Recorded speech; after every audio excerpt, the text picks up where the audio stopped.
Telesur presenta.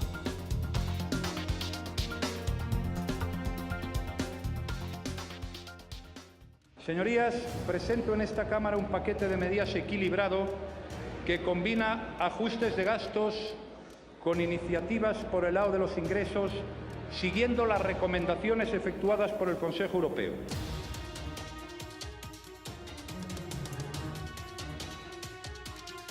We are cutting government expenditures, eliminating red tape. Creemos que se puede dar un mejor balance entre disminución de salarios y pérdida de trabajos, teniendo más ajuste en los salarios y menos en empleo.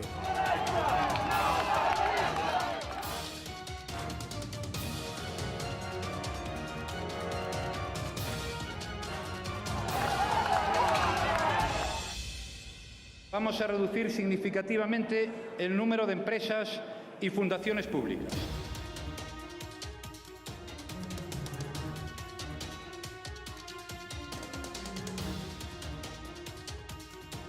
He dado instrucciones a todos los ministros para que realicen sus respectivos recortes en el gasto para compensar el acuerdo del Tribunal Constitucional.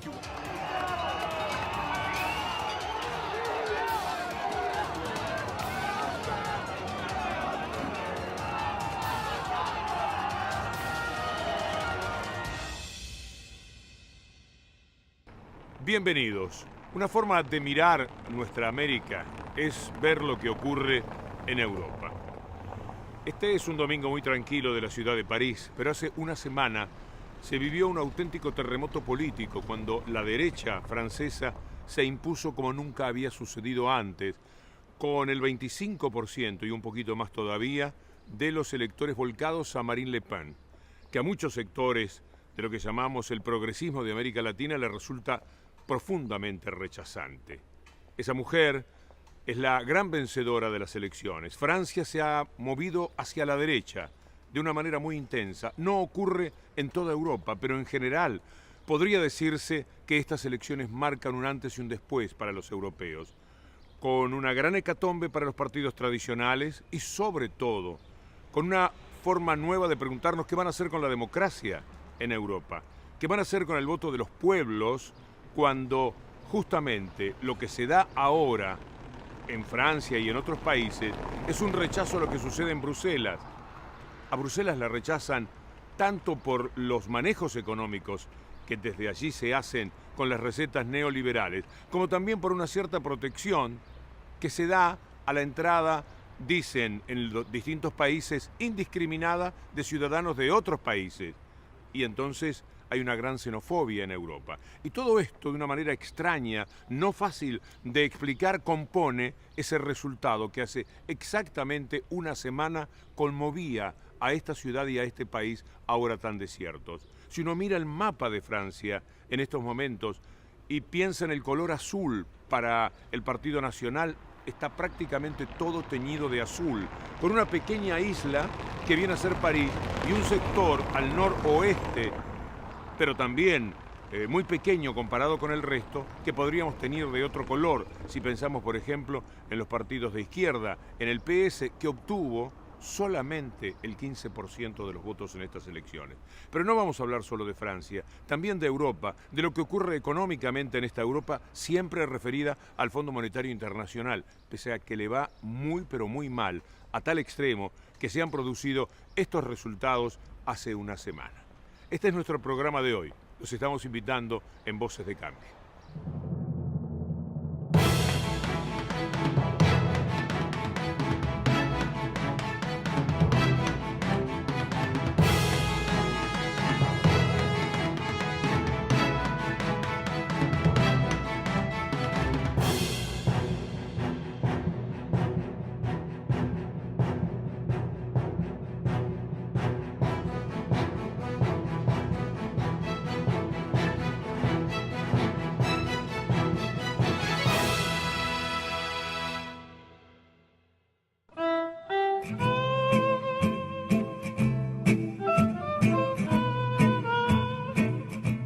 Lo que ha pasado en Francia tiene una dolorosa explicación, porque se trata del hecho de haberse traicionado el Partido Socialista. Hollande le dio la espalda vencido por Bruselas a todo lo que había propuesto cuando hacía la campaña electoral. ¿Y qué hizo? Aceptar lo que le marca Bruselas. ¿Y qué dice Bruselas? Bruselas es Angela Merkel, Bruselas es de alguna manera como símbolo Strauss-Kahn, Lagarde, es decir, quienes han conducido al Fondo Monetario Internacional, porque si algo tiene el Fondo Monetario Internacional y el establishment económico, es el tupé de seguir con sus mismas recetas ortodoxas.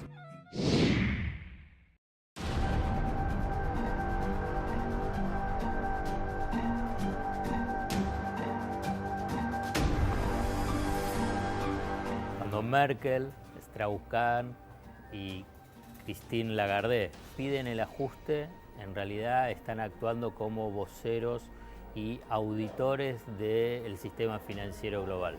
A landmark has certainly been the pension reform, but the main question now is to be able to align wages and productivity. Creemos que se puede dar un mejor balance entre disminución de salarios y pérdida de trabajos, teniendo más ajuste en los salarios y menos en empleos. Europa debe hacer más para ayudar a España. España está enfrentando un inevitable difícil ajuste que le sigue a años de boom económico. Es el interés de España, por supuesto, pero también el de la eurozona, que este ajuste sea lo más fluido posible. Spain, Portugal, Ireland, for instance, is that while those economies have gone through a lot of efforts and a lot of sacrifices, they are now beginning to see the return on those efforts. Todos tenemos que entender que ningún país quiere imponer algo difícil a otro porque sí. Many countries in the Eurozone need more fiscal action and more clarity about the availability of sovereign financing.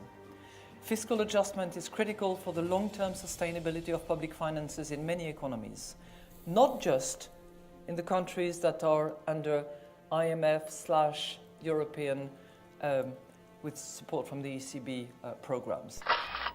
Son los garantes para que los bancos puedan cobrar sus acreencias. O sea que son los portadores de las medidas de ajuste fiscal para que los estados endeudados tengan los excedentes para pagar al sistema financiero internacional, fundamentalmente a los bancos. Quieren y buscan, y lo logran, y lo han logrado en Europa, evitar el default financiero, pero declarando un default sociolaboral. But maybe I can just specify a few individual suggestions that we would have. The first would be to cut the cost of employing the low paid, cut social security contributions that employers have to pay, to lower the regulatory barriers that exist in Spain that keep Spanish firms small and stop them from growing and from expanding and from hiring and from investing. The fifth is to encourage banks to raise capital so they can lend that and to reduce this burden of constricting credit to kind of alleviate the conditions for firms. Las posibilidades de continuar este tipo de políticas solamente están dadas sabiendo o previendo cuál es el umbral de tolerancia social a estas políticas de ajuste que son de disminución de derechos sociales y laborales. Para hacerlo en forma comparativa, en Argentina durante décadas, 2, 3 décadas, y fundamentalmente la década del 90, se fueron disminuyendo derechos sociales, derechos laborales, hasta que el umbral de tolerancia de la sociedad a esa pérdida de poder adquisitivo, de derechos sociales y laborales, estalló en el 2001.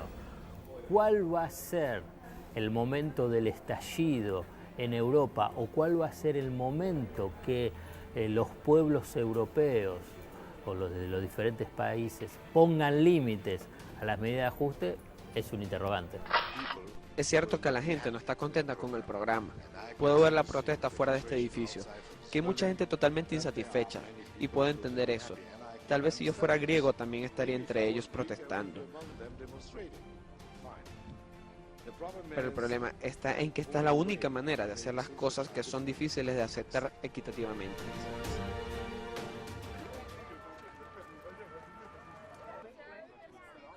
Cuando esta semana llegó a España el enviado del Fondo Monetario Internacional y apareció con las mismas recetas, podrán ustedes creer que dijo hay que bajar los salarios, hay que aumentar los impuestos, el IVA, que hasta entre nosotros, los países que tienen gobiernos progresistas, sigue siendo un impuesto que preocupa, que será inevitable, pero preocupa. Bueno, llegó con esa receta también el Fondo Monetario Internacional. Y de esa presión del establishment económico que maneja todo desde Bruselas, surgen gobiernos débiles en la aceptación de aquello, con lo cual lo que aparecen son democracias débiles también. Y en consecuencia, gobiernos que uno imagina podrían ser más representativos del sentir nacional, son simplemente la aceptación de todo lo que se dicta desde lo que es la capital económica europea. Rajoy, en los países como Italia, como Grecia, se ha vivido de rodillas frente a esas recetas, y así les ha ido. Señorías, presento en esta Cámara un paquete de medidas equilibrado que combina ajustes de gastos con iniciativas por el lado de los ingresos, siguiendo las recomendaciones efectuadas por el Consejo Europeo. Vamos a reducir significativamente el número de empresas y fundaciones públicas. Se llevará a cabo un proceso de liberalización y, en su caso, privatización de los servicios asociados al transporte ferroviario, portuario y aeroportuario. En su conjunto, el paquete de consolidación fiscal, incluyendo ingresos y reducción de gastos, representará una cifra de 65.000 millones de euros en los próximos 2 años y medio. Em 2011, o país viu-se a braços com a perspectiva ainda mais grave de uma bancarrota e foi confrontado com as consequências prováveis de um impasse, Estado sem financiamento, a saída do euro e o fim do nosso projeto europeu. Não o podíamos permitir e não o permitimos. Foi para salvar o projeto político consensual e mobilizador destas 4 décadas, o projeto de uma democracia europeia, com Estado social forte e uma economia social de mercado próspera, que executámos programa tão exigente e tão duro como este que agora estamos prestes a concluir. El nivel de autonomía que puedan tener el resto de los países frente a estas políticas de ajustes implementadas y orientadas ideológicamente y políticamente por Alemania, pero que tiene su representación en la Unión Europea, en el Fondo Monetario Internacional, es romper con el euro. Lo que sucede es que ninguno plantea abiertamente, incluso algunos partidos de izquierda, romper con el euro. Es tan fuerte la impronta y la influencia del euro que ninguno se imagina la posibilidad de salir de una subordinación a la moneda única que les está produciendo una sangría y unos costos sociales y laborales dramáticos. If competitiveness is the main target, why should not Greece leave the Eurozone, return to its national currency again, devalue, and gain competitiveness instantaneously? My answer is straight and blunt. We are ruling out completely the prospect of exiting the euro. This is not an option for us. This is a catastrophe. We are cutting government expenditures, eliminating red tape, bypassing bureaucratic inertia, fast-tracking investments. Who will you cut? Who will you tax? More property taxes, more water charges, more health cuts, more special needs cuts, more education cuts, or more sale of natural resources? Show us the cuts, Taoiseach. Show us the cuts. Thank you. Tell us who is going to feel the pain and how much pain are they going to feel in order to meet the targets of the fiscal treaty that you are promoting? Thank you. Is no such thing, because when our economy is running with an efficient engine. Growth will be the key to dealing with all of that. Well. That was a masterclass in political deflection, which Bertie Ahern will be proud of. The new Teflon Taoiseach has arrived. Allora abbiamo dovuto, e questo sì che ci è costato anche psicologicamente, chiedere un secondo.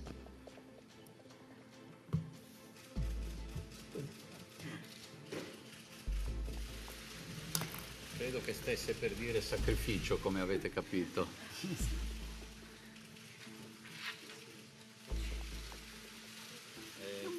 Posso interpretare il sacrificio così efficacemente trasmesso dal Ministro Fornero? Riguarda la deindicizzazione delle pensioni. Abbiamo dovuto stabilire la deindicizzazione, quindi il venir meno della indicizzazione all'inflazione per le pensioni. Tuttavia, salvaguardando. Ante estos sumisos ejecutores en cada país de lo que les dicen desde Bruselas o desde el Fondo Monetario Internacional o desde el Banco Mundial, todo aquello que maneja el mundo sin que los pueblos los elijan, lo cual marca una cierta debilidad creciente de las democracias europeas. Ante esos presidentes como el que mencionamos, Rajoy, etcétera, que cumplen a rajatabla lo que se les dice, hay que imaginar la facha que hacen los presidentes progresistas de América Latina cuando le dicen que no. Rotundamente, no vamos a hacer eso. Porque qué fácil es hablar de economía diciendo vamos a bajar los salarios de la gente, vamos a hacer que las empresas ganen mucho más, cada vez mayor diferencia, porque de esa manera, si ganan muy poco, a lo mejor tienen algo más de trabajo. Esta es una manera de razonar del Fondo Monetario Internacional. El Estado tiene que ser pequeño, muy pequeño, para que lo privado tenga el dominio absoluto hasta del mercado laboral. Cuando los que dan trabajo son las empresas, las corporaciones, y el Estado no tiene esa actividad, el empleado, el trabajador, queda en manos de esas corporaciones. Por lo tanto, cuando aparecen los queridos presidentes progresistas de nuestra América diciendo lo que dicen, les provocan casi espanto a quienes dominan económicamente el mundo. ¿Qué vemos desde afuera de Europa? Vemos una Europa que languidece. Vemos una Europa abatida. Vemos una Europa ensimismada y satisfecha de sí misma. Vemos una Europa hasta cierto punto apática y cansada. No es el pueblo europeo el que ha perdido la virtud, ni ha perdido la esperanza. Porque la Europa a la que me refiero cansada, la Europa agotada, la Europa ensimismada, no es la Europa de los pueblos. Está silenciada, encerrada, asfixiada, y la única Europa que vemos en el mundo es la Europa de los grandes consorcios empresariales, la Europa neoliberal, la Europa de los grandes negociados financieros, la Europa de los mercados y no la Europa del trabajo. Eso es lo que está también en la raíz de la crisis europea. Todo está en función del capital financiero. Con la complicidad de la supuesta ciencia económica y de las burocracias financieras internacionales, nos disfrazan ideología como ciencia. Ya no es solamente el dogmatismo de la economía neoclásica, sino que tenemos prácticamente una economía teoclásica. Se repiten las mismas recetas caducas de austeridad en contra del ser humano y a favor del capital. No quiero usar nunca más la palabra austeridad porque la prostituyeron en Europa. ¿La palabra austeridad? Sí, sí. Austeridad, dejar a la gente sin trabajo y todo eso. No. Europa tiene la pasión de haber sido y ya no ser. Haber sido un epicentro de la civilización y tener la tragedia de percibir que se le está escapando. Hay que hacer una profunda reflexión. ¿Por qué la pobreza? ¿Quién trae la pobreza? ¿Qué políticas económicas están equivocadas en América o en el mundo? Ahora nos damos cuenta que la deuda externa del capitalismo o del imperialismo es impagable y no la deuda externa de los países pobres. Ha cambiado profundamente y por eso nos hemos convencido con ustedes. Esas políticas económicas que solo concentra el capital en pocas manos no es ninguna solución para la vida ni para la humanidad. Con todo respeto a la señora Merkel, no está haciendo nada para superar la crisis. Está haciendo mucho para cuidar los intereses ni siquiera de los alemanes. Ustedes no se engañen, todo está en función del gran capital y particularmente del gran capital financiero. Y mientras no se liberen los ciudadanos europeos del yugo de ese gran capital financiero y todas las políticas sean en función de ese capital y sobre todo el capital financiero, no saldrán de la crisis, o saldrán algún rato. Leía en el periódico cómo se estaba utilizando en Europa recursos privados para salvar, recursos públicos para salvar bienes privados. Esa es una aberración. Estaban utilizando el dinero de los ahorristas europeos para salvar la quiebra de los bancos. Estaban usando lo común para salvar lo privado. El mundo está al revés. Tiene que ser al revés, usar los bienes privados para salvar y ayudar los bienes comunes, no los bienes comunes para salvar los bienes privados. Los bancos tienen que tener un proceso de democratización y de socialización de su gestión, porque si no los bancos van a acabar, les van a quitar no solamente su trabajo, sino su casa, su vida, su esperanza y todo. Y eso es algo que no se puede permitir.